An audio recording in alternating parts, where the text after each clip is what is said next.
What would a daily infomercial for the Trump presidency look like?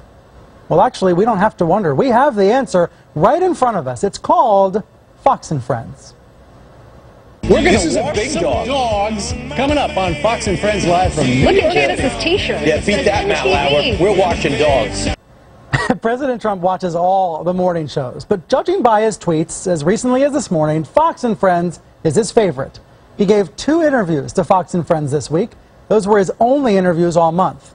So we here at Reliable Sources decided to watch an entire week's worth of the show. We wrote down every story, every guest, every banner.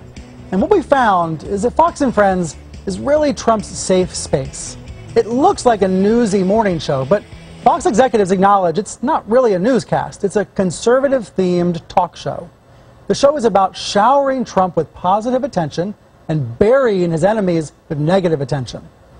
The show's hosts and regular guests claim that one of his main opponents, you can probably guess, it's the media. This is all a political circus at this point. Democrats and sadly much of the liberal media are using this as an excuse just to attack the president. The mainstream media, the Washington bureaucracy, which are basically the Democrats, all pretty much the same thing. There has to be some accountability somewhere in the media for continuing to have a narrative which isn't true. This gets really repetitive, but over time, all of this anti-media talk obviously has an effect on the audience. In our discussion earlier, you said you can't stand the way that he's being treated in the media. Talk about that. Exactly. I'm so concerned about the media because they're lying. Sounds like she's been watching Fox and Friends. And by the way, it has the added effect of keeping you watching Fox and nothing else. Repetition is something we noticed all week long, Monday till Friday. Denying collusion between Trump and Russia was an almost hourly affair. In terms of collusion, that's going by the boards. There's nothing there in terms of collusion with Russia. So this idea that there's collusion under Trump is just not backed up by the facts. This Russia collusion investigation, if that's what you want to call it. It looks like collusion, just saying.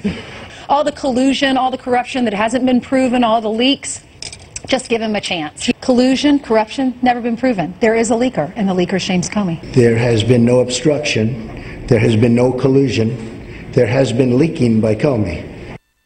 So there's the president at the end of the week repeating what Fox and Friends has been saying.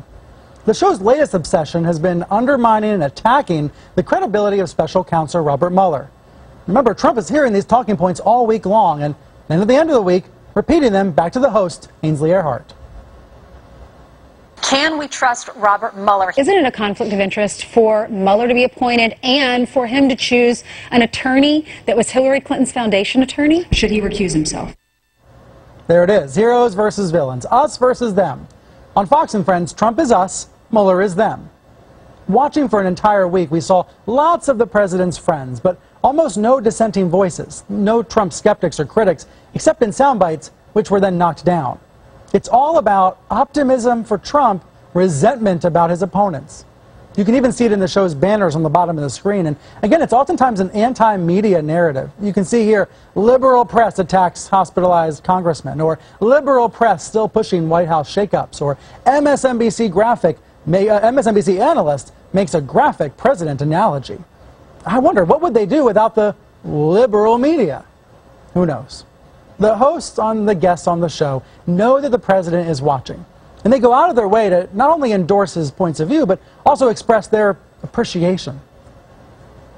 America needs to say 2 words to Donald Trump. Thank you. It's very simple. Thank you, Mr. President. Thank you for keeping your promises. Thank you for creating a new environment with our foreign friends across the world. That expression of appreciation seems to culminate in a celebration of the administration each and every single day. Today is his 150th day in office. Over the course of the 150 days, today's 150th day. Now that he's 151 days in? I think on policy.